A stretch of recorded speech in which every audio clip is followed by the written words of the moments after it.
Hello friends, हमने part first में continents and oceans के बारे में पढ़ा था।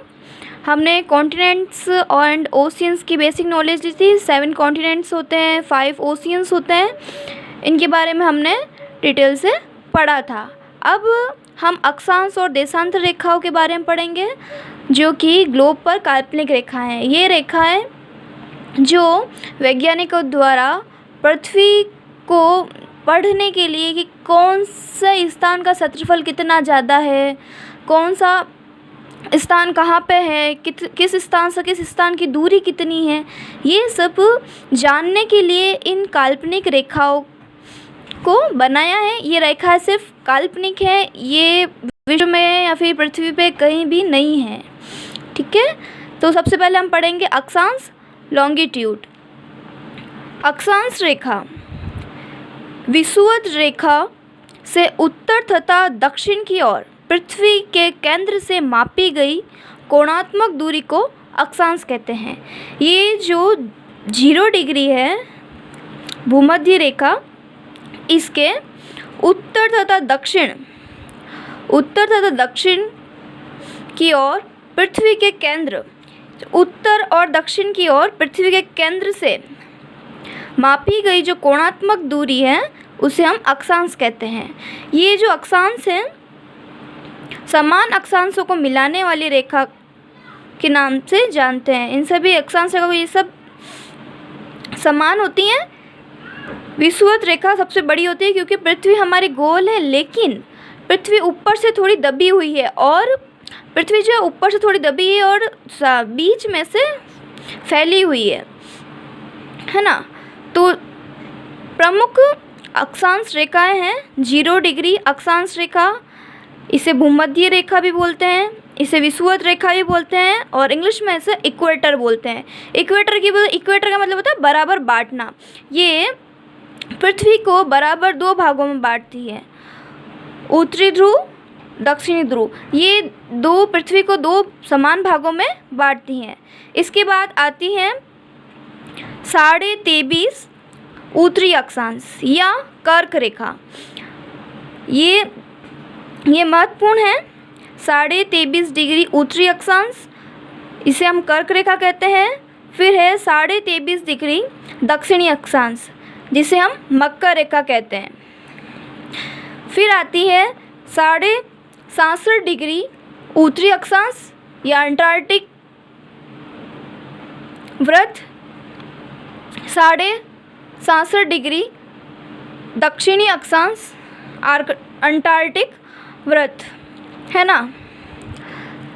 सभी अक्षांश क्या पैरेलल होते हैं, ये सभी समान दूरी पे चलते हैं। इसके बाद ये सब समान गैप के बाद इसके बाद ये आएगा, उसके बाद समान गैप के बाद ये चलते रहते हैं। लेकिन इनकी जो क्षेत्रफल होता है वो सब जगह समान नहीं होता, क्योंकि पृथ्वी ऊपर से गोल और थोड़ी चपटी है। तो जैसे जैसे अक्षांश ऊपर की तरफ जाते हैं ये एक बिंदु के रूप में बन जाते हैं। ये जो 90 डिग्री वाला अक्षांश होता है ये बिंदु के रूप में होता है। 90 डिग्री उत्तरी ध्रुव, 90 डिग्री दक्षिणी ध्रुव अक्षांश। सभी अक्षांश के मध्य समांतर दूरी होती है। इनकी जो ये वाला जो गैप होता है ये समान होता है, लेकिन क्योंकि पृथ्वी यहाँ से तो चपटी है और यहाँ से गोल है, यहाँ से फूली हुई है, तो ये वाली रेखा सबसे ज़्यादा क्षेत्रफल ग्रहण करती है। और ये रेखाएं पूर्व से पश्चिम की ओर खींची जाती है, पूर्व से पश्चिम की ओर खींची जाती हैं। अक्षांश रेखाओं की जो ये लंबाई होती है ये सब में बराबर नहीं होती है। 0 डिग्री अक्षांश रेखा जो ये भूमध्य रेखा विषुवत रेखा है ये सबसे बड़ा वृत्त बनाती है। ये अक्षांश रेखा है जो पूर्ण वृत्त बनाती है, ये पृथ्वी के चारों ओर घूमती है।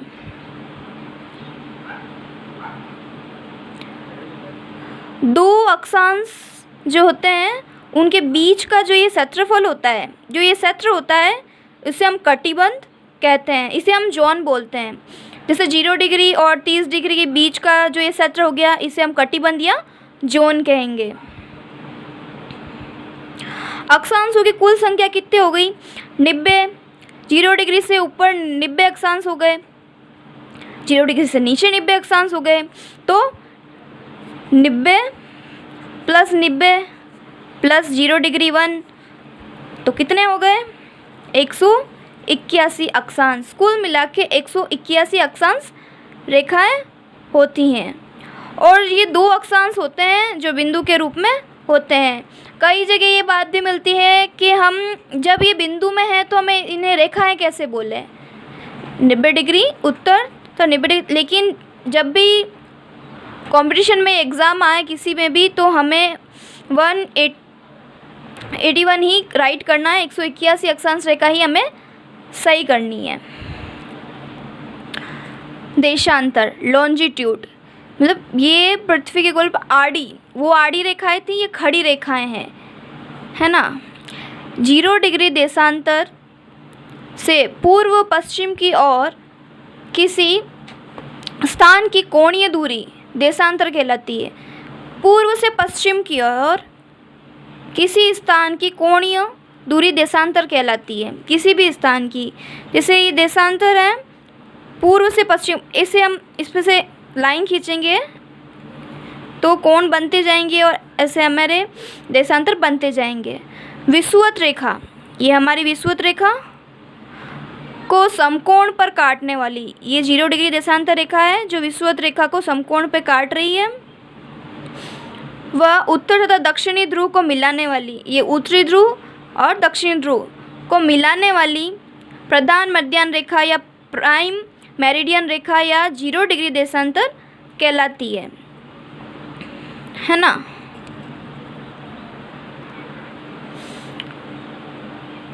प्रमुख देशांतर रेखा के अन्य नाम हैं, ये जो 0 डिग्री ग्रीनविच रेखा, 0 डिग्री देशांतर, ग्रीनविच रेखा, प्रधान मध्याह्न रेखा या प्राइम मेरिडियन। इस 0 डिग्री क्योंकि ये देशांतर रेखा की मेन लाइन है, इसलिए प्रधान मध्याह्न रेखा, प्राइम मेरिडियन, इसके बहुत सारे नाम हैं।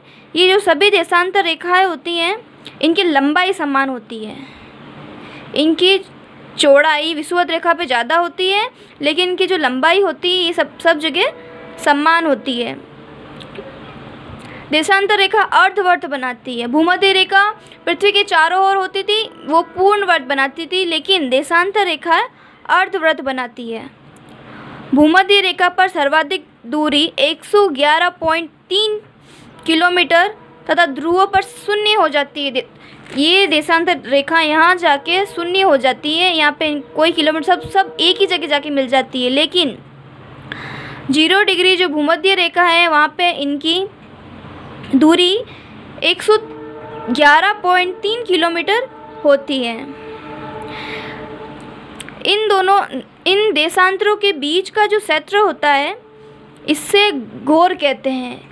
और हमने अक्षांश में पढ़ा था 2 अक्षांशों के बीच का जो क्षेत्र होता है उसे हम कटिबंध या जोन कहते हैं, लेकिन देशांतर के बीच में जो जगह होती है उसे हम गोर कहते हैं। ये क्वेश्चन कॉम्पिटिशन में पूछे गए हैं। उत्तरी ध्रुव से दक्षिणी ध्रुव को मिलाती है, ये इस ध्रुव उत्तरी ध्रुव से दक्षिणी ध्रुव को मिलाती है। देशांतरों की संख्या 360 है। 360 कैसे है?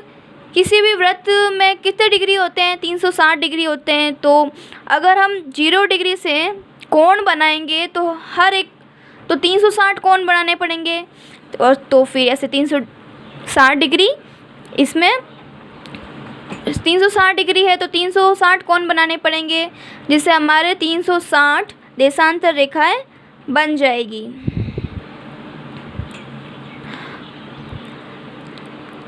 ये जो देशांतर होते हैं इनके जो बीच की दूरी होती है, इनके जो मध्य का अंतर होता है, जिसे हम 4 मिनट से प्रदर्शित करते हैं, इन्हें हम 4 मिनट से प्रदर्शित करते हैं। ये इसकी मापनी कह सकते हैं हम कि 4 किलोमीटर 2 देशांतरों के बीच की दूरी। और एक बात और, जो 180 है, जो 180 डिग्री देशांतर है, जो ग्रीनविच रेखा के जस्ट पीछे है, जस्ट पीछे तो नहीं, थोड़ा सा आगे पीछे होगा, जस्ट पीछे की साइड है, तो वो एक ही है। अगर हम पश्चिम की तरफ जाएंगे अब जब हम ग्रीनविच रेखा के पश्चिम की तरफ जाते हैं तो पश्चिम की तरफ 180 डिग्री तक जाते हैं तो एक दिन पूरा कम हो जाता है, और जब हम 0 डिग्री से पूर्वी 180 डिग्री तक जाते हैं तो एक दिन जुड़ जाता है। इसका मतलब ये है कि ग्रीनविच रेखा के अगर हम पश्चिम की तरफ जाएंगे तो मिनट घंटे घट जाएंगे, समय घट जाएगा, और पूर्व की तरफ आएंगे तो समय जुड़ जाएगा। इसमें सभी देशों की जो समय मानक रेखा है अलग अलग है, सबको अलग अलग बांट दिया गया है। मेन जो समय निर्धारक रेखा है वो 0 डिग्री है, और तिथि निर्धारक रेखा है 180 डिग्री देशांतर है। Thank you for watching my video. Please like और सब्सक्राइब करना। नेक्स्ट पार्ट में हम अक्षांश स्वदेशांतर को फिर से पढ़ेंगे और देशांतर से हम समय ज्ञात करना सीखेंगे। Thank you.